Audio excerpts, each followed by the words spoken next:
choose this video because the name from the video is an example for all the people in the world. We have to know that life doesn't have limits. We can do anything that we set in our lives. Personally, I take the smallest problems like they don't have any solution. By the same token, Nicky is a success person, even though some people used to tell him that he will not be success. This video makes me think that we need to stop worrying about minor problems or people that won't care about us. Instead, we need to think how to solve them. Nicky never gives up, so while we're giving up when we have everything. We have arms, legs, fingers, we see, we hear, so there is no any excuse to be success. The summary of the video. Nicky started the video by saying that he was born in Australia in 1982. He moved to California in 2006. Nicky says that he is thankful that people have seen his life. He says that there are people that always ask him that what happened to you, how did you overcome, what you've been through. The message that he's giving is to transform that walls into doors or changing obstacles into opportunities. Nicky knows that there are million people that will commit suicides, and there are no suicide, and there are 120 million slaves. He handled 6 slaves, millionaires, bankers, and orphans. Nicky believes that we are looking for something, that we are looking for hope. Hope that you can just have because you were born with. We are born with pain and live through difficulties. Nicky's parents always told him that even though they don't know why Nicky was born like that, we always have a choice. Either to be angry for what we don't have or be thankful for what we have. The first thing that Nicky overcame and decided for himself was the power of choice, especially in his early years of school. Kids will come up and taste him. Nicky, wherever he goes, he talks about the value of life, anti-bullying messages for the school in nations. He says that the greatest thing is love. When we feel like we don't have enough love and we don't have enough hope, and we start losing strength to live. When Nicky was a child, he was surrounded by 4 walls and low ceilings and opportunities. He was surviving day to day with his parents, who loved him, who encouraged him, to tell him that he was beautiful the way that he was, and not to worry about what other people say about him. Today, Nicky has no arms and no legs, but everything changed for him. He was looking for hope and happiness, and he would not see it for many years. Nicky said that we have lies every day coming in our mind. People who discourage us and people who, no matter how good of the day we're having, they will bring us down. Or no matter how bad the day we're having, they will bring us even lower. Nicky says to think of the 3 biggest discourages in our life. They are not our biggest discourages. We are. He had met many 50 years old and 40 years old women who still remember what their father told him, that they wished they never heard. Words are powerful, and when we hear those words, and then your mind starts growing with these lies. People used to tell him that he wasn't good enough to just give up. At the age of 8, Nicky thought that he should commit suicide because he didn't have hope. He thought that he didn't have hope. Today we can see that he has hope. Nicky says that faith is believing in something that we don't see. Words can only do much. Hopes can do much more than words. For him, words and hopes were not enough, but he had no faith, so he tries to give up. When he was 10, he tried to throw himself in his home. He wanted to end his life. The first two times he rolled over. He was trying out how much air he could hold in his lungs before he let it out. The third time in his mind, knowing that he wanted to get out there because of the bullying in his life, because he was going to be a problem for his parents, and he had nothing to look forward to. He realized at the moment that if he actually were to with committing suicide, he will leave a greatest Burden. yeah, for his parents than they already have. So when he saw in his mind his mom, dad, and brother crying his grave, and he went to prison, the one thought saved him. And his parents never thought that he was beautiful, special, in love the way he was, he would be alive. So he encouraged every single parent who tries to try their best to encourage their adolescents. Nikki says that every single human being has value, and his value is not determined in how he looks or what job he has or where he's from. When he was born, all the stuff is nothing. He said that so many teenagers that we know they test each other how we look and he asked teenagers if he is cool enough to be his friend, and they said yeah, of course. He said that he doesn't have arts and knowledge, and they say it doesn't matter. So Nikki said that why do we kill each other with our words? It actually doesn't matter. Why do we look ourselves in the mirror and see all instead of value? Nikki said so many young people are looking for love, which love doesn't fill the soul. Love doesn't complete the soul, but even sex before marriage. Nikki was a victim before he got married. He has a daughter's wife. They are pregnant with their first son. He doesn't need hands to help her. Hands, he only needs to hold her heart. Nikki have realized in life that even in the worst part of his life can be turned into good.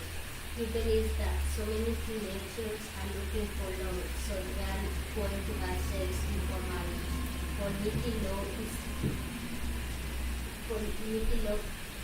have sex within marriage, and having sex with someone who loves you, who is committed to us for the rest of our lives.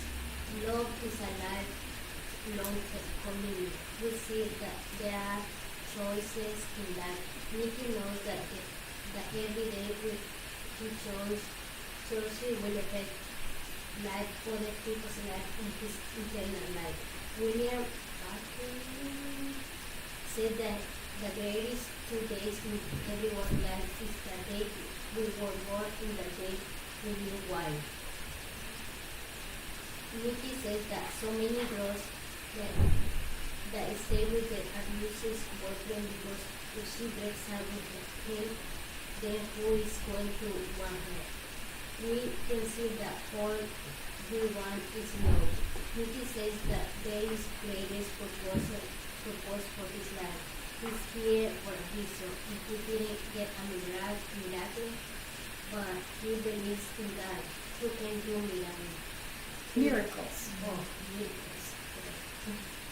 If God doesn't change this situation, God is going to use his life to be miracles for someone else. When we don't get a miracle, we can still be a miracle for someone else. At the end of the video, Nikki talks about that in Sunnis, Carolina, he has two organizations. He probably has spoken between years 2007 2010 1,000 times and talked to 4.5 million people face to face in Syria. Nikki said that we want people to love each other, love ourselves, and never give up. we are looking for hope. When Mickey was 24 years old, he was in California. He saw a little boy with no arms and no legs. He knew that the boy was going to be bullied, to bring him on the stage in front of 2,000 people. And everyone was crying. He was a Materialization. Or when he done the Miracle. it won't be a miracle for someone else. Mickey doesn't have any words. He has a book, acting in a short film, 40 hours, best actor in a short film. He has his own music videos. He says that we know a million people that we know who he is. Mickey says that he's just like us, but he hopes that we are inspired to know that he can be big, we can do it too.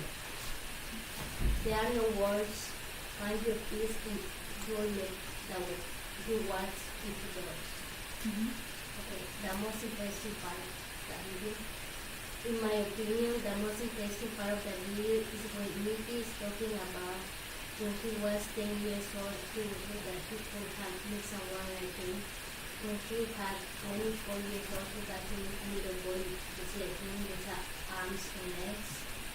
When Mickey knew that that was the boy would have to overcome, and he would be a miracle of that little boy from California. I have more than 2 questions to ask, so if you don't feel comfortable to answer one question, you can answer. Another question? So the first one is, what would you tell me if you had the opportunity to see him in person?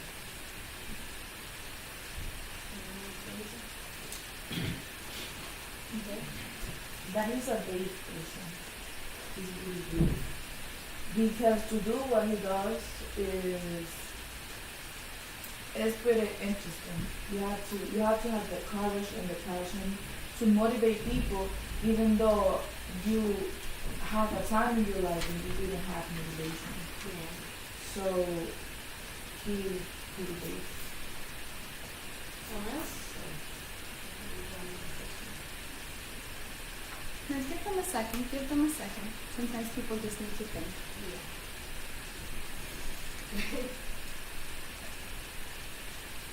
You said that all of you were like affected by this video. So what would you say to him if you had a chance to meet him? He's so bad. If I did meet him, I would say that he's like a motivated person, like someone who doesn't get his courage, like even when like he doesn't have like, any legs or any hand, but he still like motivate other people that are like the same way as him. Like people that try like to like, you know how some people when they don't have hands and legs, they try to kill themselves or anything. But he was trying to do that, but that didn't happen to him. But at 24 years old, like when he got older, he realized that that was a good choice for him to not kill himself, but to be a miracle or to like be a change in the society or somewhere else life.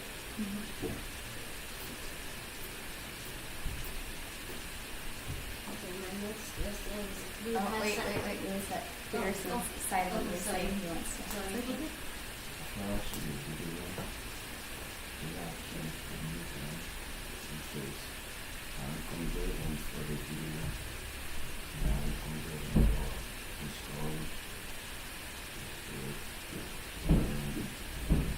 He's inspired.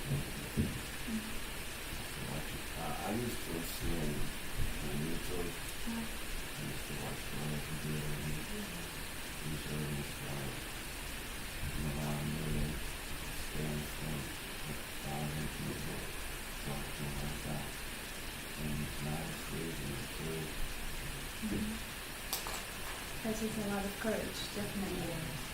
Some of us are afraid to talk in front of people, and we have all of our wounds, right? So,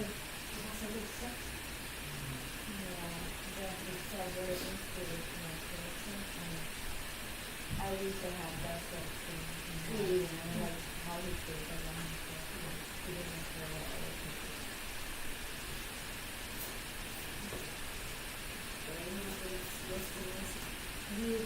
believe in miracles. Yeah.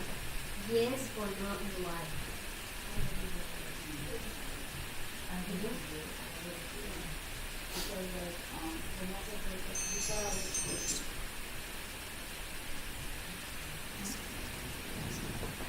He's in class. Yeah. I just told him you're in class. I don't know why it just came out. Okay, keep going, guys. So yeah, I really because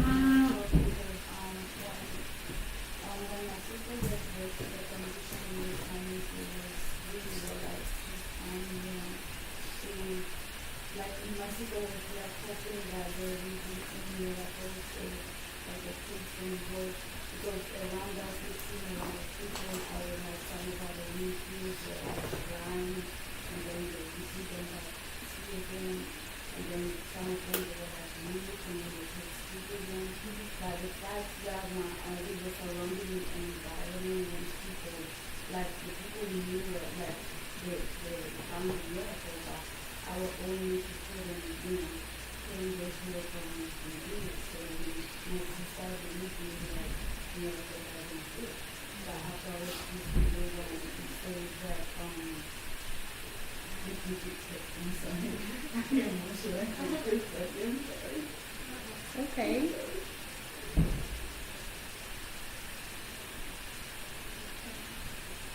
I cried a lot when I watched the video. Made you think, right? Made you reflect a lot. It's okay, Grace, don't worry.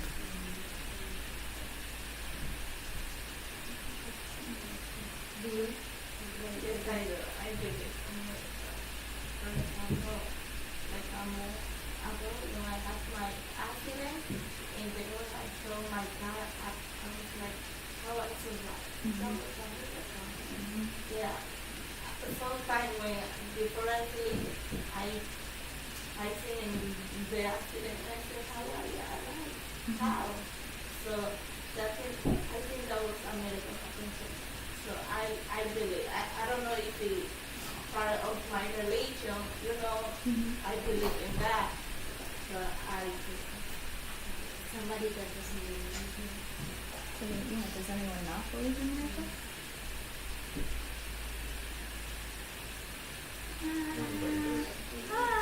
I don't know. I'm halfway on the fence about that. I just think that part of me believes, actually all of me believes everything happens for a reason. But, the more realistic part of me realizes that a lot of things happen just accidentally, out of chance. So, it's hard for me to say. I'd like to believe in them, but I guess I haven't had any in my own life, at least that I would call a miracle. I've been lucky. I've gotten into car accidents where, I was like, whoa, how did I survive that? But I don't know if that was a miracle or if it was just luck or chance. How do we decide? Right?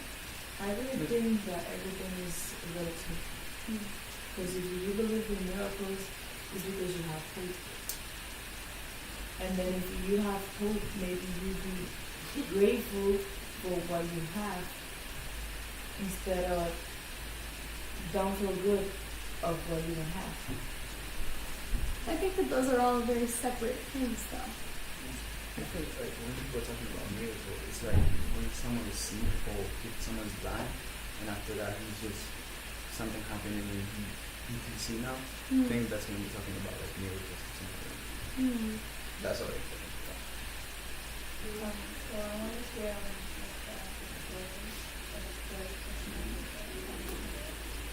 but I know I started thinking of keep hearing.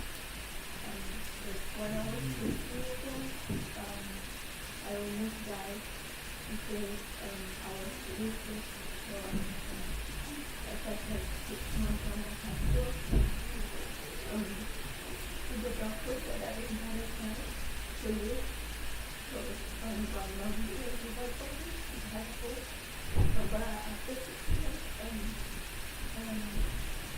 everything felt like it's not everything there. So I'm still working today to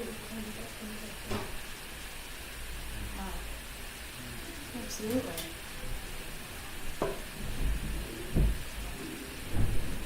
Well, we're lucky and happy to have you here. And that's a very good reason to believe in a miracle, right? It is. If you yourself are a miracle. Thank you. Yeah, thank you. Thank you for sharing that. Ooh, I love this because everyone's getting emotional, finally. It just took 7 weeks to break down those walls. Okay. I Anyway, don't let's see, I talk. don't like seeing somebody crying. Yeah. No, I like it. I like it. You like Not in, not in a mean way. It just Oh, okay, means okay. it means that you all are feeling comfortable enough to share things that you know are very personal and very emotional for you. So I appreciate you are all very, you're talking about how brave he is, right? But you're all very brave. I mean, you've all done things in your life that people would be astounded by. So, see that within yourselves too.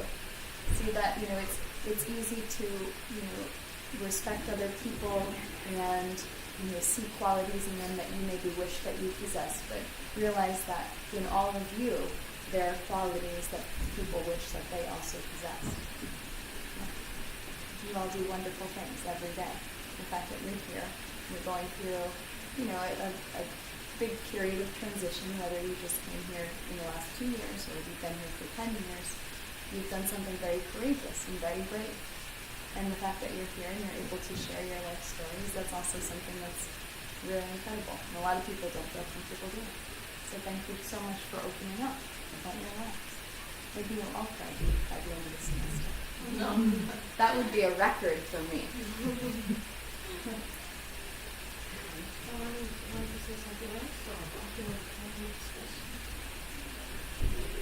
I think that I was a miracle too, to be honest. You were? Yeah. Because my mom couldn't have kids. Before me, she tried a lot and she didn't have kids. She always lose the baby. When she had like 2, 3, 4 months, she lose the baby. And when she met my father made me the story. He told me the story that when he was here, they were talking and he asked her what she used to protect herself, like birth control or condom or something. And she said, no, I don't use none of that because I don't get pregnant. I don't have babies. He was like, all right then, if you say so. And then one day, she told him that she was pregnant. And he told her, what happened? Because you told me that you didn't get pregnant. And she just, it just happened. But had she tried to get pregnant with more than one different man? Yeah. Oh, so it wasn't the Yeah, man's it was, no. lack of And ability. then, and then after me, she told me that before me, if she wouldn't lose all those babies, I could have like 7 brothers older than me. Wow. So you are the oldest? So your mom had that? I'm the only one. The only one. The only So- one, because even before me, even after me, she tried to have babies and she lose them. Well, So she She did lost get them. pregnant. So she was able to get pregnant, but she always had miscarriages then. Yeah. Even after and before me. Wow. Yeah. So we have 2 miracle babies in here. Wow. And I'm the only child. One's good. I think that's enough. Okay. Wow. Awesome. Very cool stories. Okay, our next question is, what do you think about the people that make other people feel bad about themselves? Hold on, Lisa. Peterson has another question. An answer to your previous question.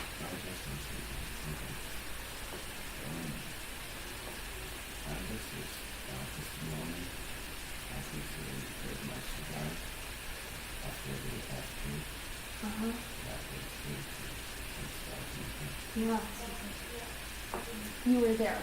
yeah. And that day I used class because while we were in the school, we got and my uniform was very, Muddy, yeah. yeah, and I was doing that. And after 2 o'clock in the afternoon, I would go back to school, pick up my cousin, and when I was home, I was going to bed and take a nap. And after 2 hours, I feel the bed, Shaking. yeah, shaking.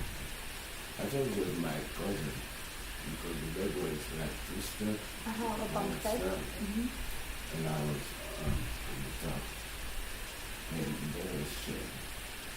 And when I looked down the window, I saw the trees was falling. So what happened? And when I looked on the bed, I was not cousin. So I was walking on the home like, I don't know what happened, I was moving.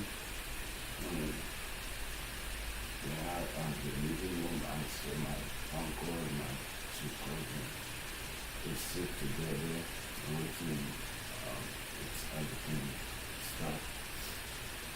The music, when it was starting, we go out. It was like an apartment, and she was on the floor, we were on that floor. We were out. We were supposed to go on the road or go out far than the house. We went out to the first floor. The first floor could be on our Yeah. we didn't know. We stayed for like 30 minutes and I stayed cool outside. So it was very sun. Walking there to see another dead body. People stuff. Situation. So it's testimony, and my testimony is not just testimony. Because I don't know how I'm survived today.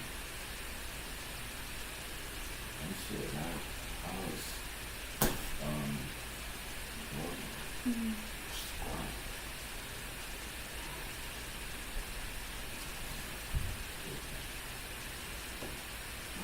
Absolutely.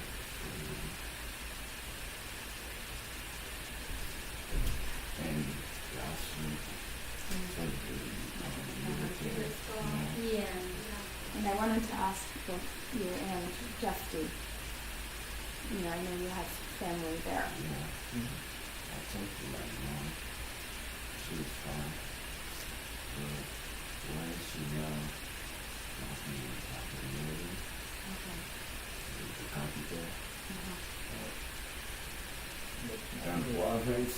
So why is that? Well, both of you have family in the capital? I don't think I have family in capital, but it's not my mom. But most of the people like I know, they live like in the south. And that was the most affected, Yeah, that's the where the southwest. most like southwest. So that's where like most of my mom's family live. So all the house, the head of the house just go away. Like, they have no kids now. Like most people that I know, like in that live in the province, all of the house just crashed with everything. They have nothing like right now. Like probably there's like 2 or 3 houses that didn't crash it. And they send me pictures like how the house crashed and everything. It's just Yeah, well, and of course, in the week, if you guys caught on, in the week it talked about the capital of Haiti and how only 11 people died. But I work with refugees outside of my work here at work, and I work with a lot of Haitian refugees. And there have been over 1,000 people in the southwestern part of the island who have died in the aftermath of the hurricane. So I was thinking, actually, and sorry, Luisa, we're getting a little off topic here, but I think that I'm going to organize a donation, like a collection, because I work at the Refugee Dream Center, and we're connected with what's called New Bridges for Haitian Success. I don't know if you've ever heard of that organization, but Bernard George is the... Oh, Verana. You know Bernard? Yeah. Okay, so Bernard's a colleague of mine. I see him a lot. But the point is that a lot of the donations, if you're giving to like big places like Red Cross, don't actually do what they're supposed to do. So if you're interested in donating anything to the people of Haiti, let me know, and we can arrange for something, and we can have the founder Bernard come and pick everything up, and we'll make sure it's getting to the people who need it the most. The people who don't have anything. I think we're gonna have a meeting in my church tonight or next week about it. Yeah. Mhm. Okay. Well, let me know specifically how we can be involved, because I have students at night who'd like to get involved too. So. In my church, too, In your church? Yeah. collecting information for people. Yeah. It's really sad, I think. I mean, that can happen. New York and 2020 when the earthquake happened, a lot of people were still in tents, like living in, like most, like not everybody, like there was a couple people still didn't have house, but now this thing happened, like different situations. Well, right, and it's really unfortunate because you can't pick up Haiti and move it to another place. It's just in a place where natural disasters happen a lot, and the poverty in the country in itself is, the worst in all of the Western Hemisphere. So it's hard already to, overcome that hopelessness and move on from something that happened in 2010. And now this happens as well. It's just like, all you can do, I think, in those situations, and a lot of you have experienced different things in different countries, is have hope and, believe that the future will be better for you. Thank you guys for sharing that. Lisa, do you have any other questions? Yeah. We have time for one more question. One more question.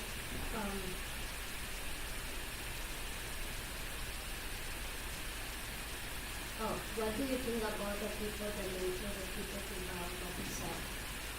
How do you want to talk or? What was the question? What do you think about other people that feel other people bad about themselves? Other people think that. Make other people feel that. I think that's a bad thing, and I feel like when you see someone that makes another person go down, you should say something to the person, and then you will make the person at least feel like a little bit better. And even if you think, oh, that's just a small thing, for that person it might be a big thing, and it might make their day better. And I just think that every person is different anyways, and everybody is beautiful the way they are, and they can change that. I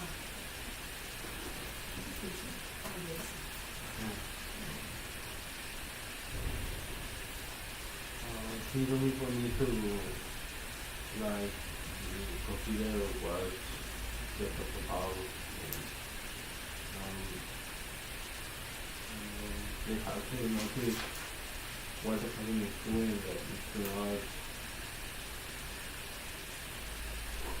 critique the person on what is doing, why is he doing that.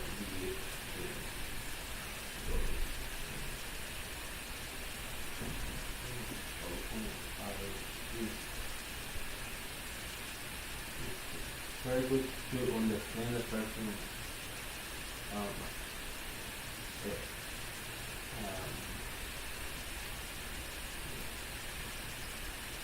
A reasonable idea is what can not be in the way in talking to because of that, and there's no people on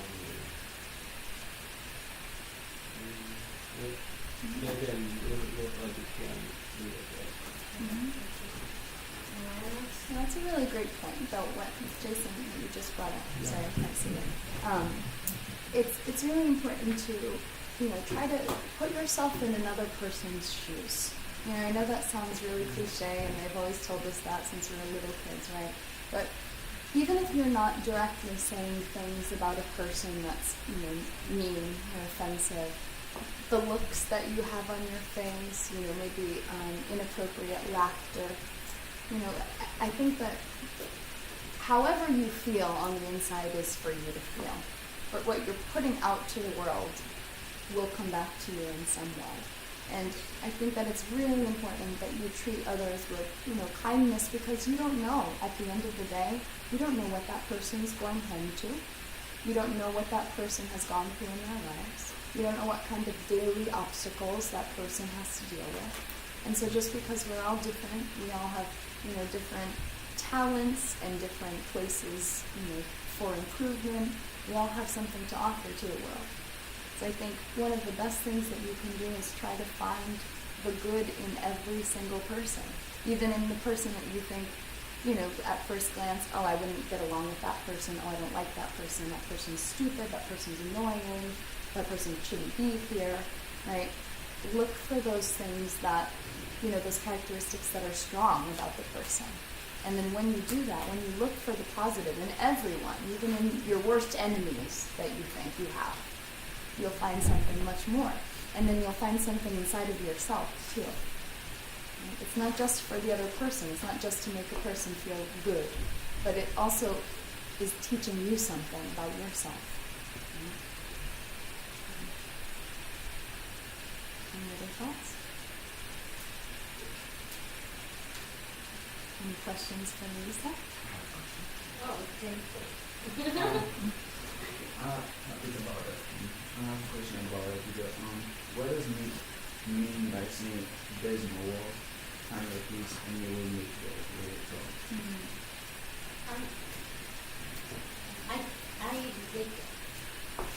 I understand this way. Like, if you have any problems or any problems, or like you have something, you can make that into opportunities.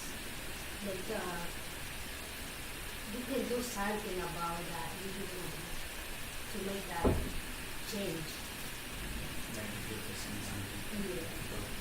Yeah. You make that into opportunities.